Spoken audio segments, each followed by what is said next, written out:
ঘুরতে গিয়ে আবার একই কাণ্ড হলো। ভাইজ্যাক থেকে ট্রেনে চড়ে আমরা চলে এলাম বড়াগুহাল স্টেশনে। স্টেশন থেকে 5 মিনিট ওয়াকিং ডিস্টেন্সে একটা আছে দারুণ কেভ। এটার ডিটেল ব্লগটা আমি পরে তোমাদের সাথে শেয়ার করব। এত সুন্দর ওয়েদার আর তার সাথে চারিদিকে সবুজে সবুজ, কোনটা ছেড়ে কোনটা দেখি। আমার মতন নেচার লাভার যারা এখানে এসে তো পাগল হবেই হবে, গ্যারান্টি।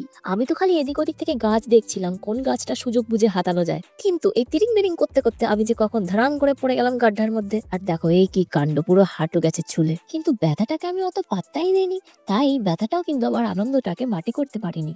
পাহাড়ের সুন্দর দৃশ্য আর চারিদিকে রকমারি গাছপালা দেখে আমার তো পুরো মন ভরে গেছে। পরে একটা ব্যান্ডেড লাগিয়ে আর জয়েন্ট স্প্রে দিয়ে আমার তিরিং বিরিং আবার শুরু। কিছুক্ষণ চলতে চলতে একটা রাবার প্ল্যান্ট দেখলাম, ওটাকে জাস্ট নিতেই যাচ্ছিলাম, কিন্তু ভাবলাম পাটাকে আর ভাঙিয়ে লাভ নেই, এখনো পুরো ভাইজ্যাক করা বাকি। এদিকে এসো, তোমাদের একটা অত্যন্ত বিরল দৃশ্য দেখাই, বাটারফ্লাইদের রোমান্টিক মোমেন্ট। প্রকৃতির সৌন্দর্যের কোনো তুলনাই হয় না। এরপর কি হলো জানতে হলে চ্যানেলটা সাবস্ক্রাইব করে দিও।